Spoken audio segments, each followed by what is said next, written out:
3 cara untuk kehilangan uang di dalam stock market. Oke. Sebelumnya saya juga akan memperkenalkan diri, nama saya adalah Freddy.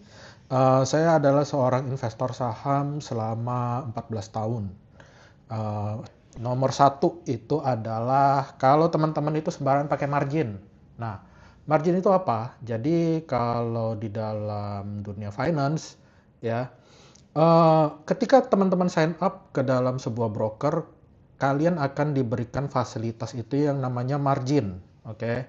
Nah, margin itu adalah utang untuk teman-teman membelikan saham, ya. Nah, biasanya itu adalah misalnya teman-teman store 1 juta, teman-teman akan mendapat margin 3 kali lipatnya, which is 3 juta, ya. Jadi total uang yang teman-teman bisa belikan saham itu adalah 4 juta. Nah, bagus dong mestinya. Nah, yang jadi masalah itu adalah yang namanya saham itu pasti akan turun, nggak mungkin enggak, gitu kan.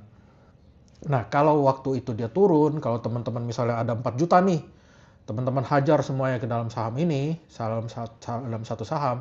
Nah, itu akan trigger yang namanya itu margin call, ya.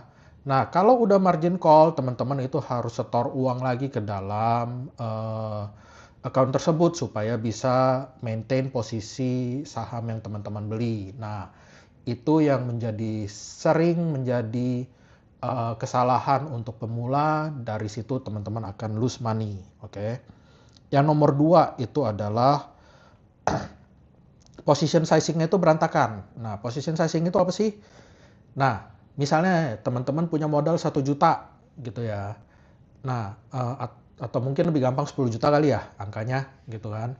Nah, 6 jutanya ini atau 7 juta akan normally saya akan alokasikan ke dalam saham-saham yang aman. Contoh ETF atau mungkin Microsoft ya atau Apple.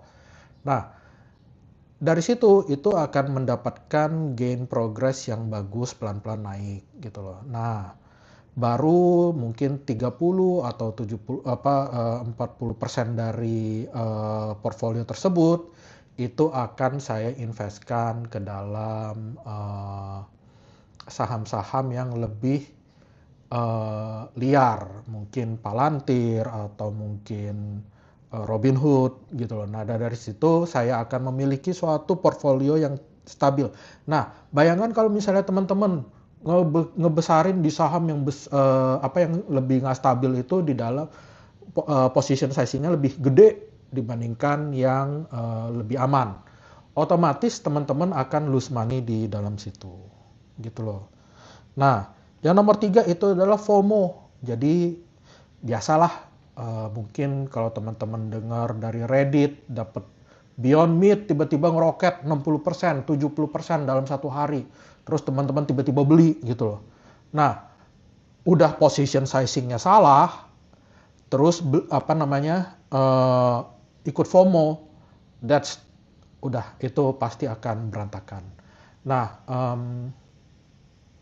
have fun investing, stay safe.